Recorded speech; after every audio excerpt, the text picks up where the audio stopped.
So I didn't think they were going to knock it out of the park, and I think they have.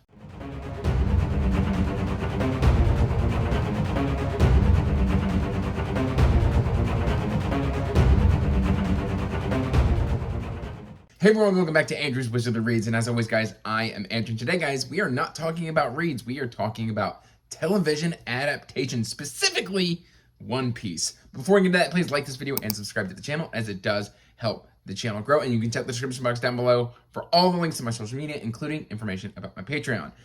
Diving right into this, I have been watching and consuming One Piece content since about 2002, 2003. It's been a long time, and I'm actually just getting ready to come back in and do the One Piece manga again. But the Netflix adaptation just dropped, and I was able to wake up early this morning to watch the first episode. And I want to give my initial thoughts on it. I've rarely been so happy with an adaptation. It is actually, I don't think I've ever been this happy with a adaptation, period, book to movie. They just captured the vibe so perfectly well from transferring from manga or anime to live action. The casting is amazing. The action was astounding. You could say that like the costumes are a bit cheesy, but I think it fits the vibe of the show. It just worked. The dialogue was snappy. The relationship and the chemistry between the actors was there. And, you know, with any adaptation, you have to change some things. Like, you know, the timing is going to be different. It's not a scene for scene adaptation. But within those constraints, I thought they did an amazing job by changing just slight tweaks to the timelines while staying completely true to the story. Literally, all that was really changed was when certain characters meet each other and how they meet. But then from there, it just flowed beautifully. And we're only talking about the first episode. I've only seen the first episode so far, but it just works. I thought like certain things they were going to have to like cut, and it wasn't going to be in there, and maybe it would be grittier and more realistic, and it is a slightly bit more adult. There is some male backside in this episode, but at the same time, it didn't detract from the episode at all, and it didn't feel gratuitous in any sort of way. So it still worked. Like the way the camera works, and like when certain pirates show up, you'll get this kind of slapped on wanted bounty poster, which I thought was a very nice touch. And it's just, I don't know, the character playing Zoro, Nami, Luffy, all work beautifully, and it's fantastic casting, which I know I've already said. The set work is awesome. I mean, it just feels like One Piece. And I didn't think that we'd be doing like the multi-timeline, because, you know, we kind of layer in certain aspects of like Luffy's past and how he's come to be here, and there's everything with Shanks, and oh my goodness, like it's all there. It's all there in this adaptation, and I felt like the runtime of 1 hour was super solid for the first episode. It just works. It like they chose the length that they needed to do in order to tell the story, and the pacing was amazing, because One Piece is one of the longest.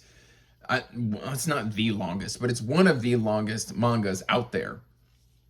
And I thought for sure they were just going to be cutting out massive chunks. And to get through where we do in episode 1 is essentially, I thought there was no way. I thought that was like episode 2, bare minimum. But we get through it in an hour, and it never felt rushed. It never felt like we were cutting out massive chunks of content. And that just worked really well for me. The only issue I have with the entire episode was when we are getting Gold D. Rogers' execution at the beginning. He never actually names the One Piece, and then we just cut to Luffy looking for One Piece.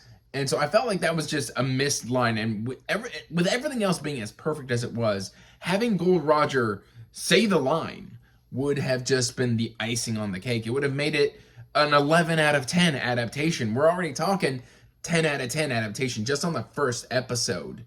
I must clarify, I haven't seen the other 7, but just on the first episode, it's phenomenal. That said, guys, like I highly recommend, if you're a One Piece fan, or if you've been thinking about getting into One Piece, you are in safe hands. As far as I can tell, with watching this adaptation from Netflix. It seems like it's going to be loyal.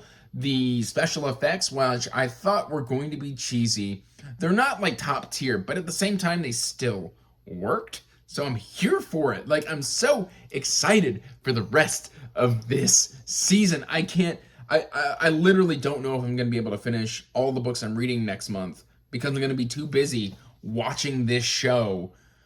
And I might just watch it more than once. Like, I can't quite describe the feeling that I had sitting there this morning, dog tired, with this big old grin on my face. I mean, it's fantastic. Great casting for Kobe. Great casting for just everybody in the episode. Like, I'm literally kind of speechless because I didn't think it was going to be this good. Like, I figured with Oda involved, it was going to be good. But this good? Like, I mean, I can't wait. And I hope you're enjoying it as much as I enjoyed it. And I will keep you updated on my thoughts as the season progresses, or as I make my way through the season, because Netflix drops them all at once. But guys, like, I can't wait for this to just be the biggest thing Netflix has ever done. And as always, I want to give a huge thank you to my patrons. I could not do this without you.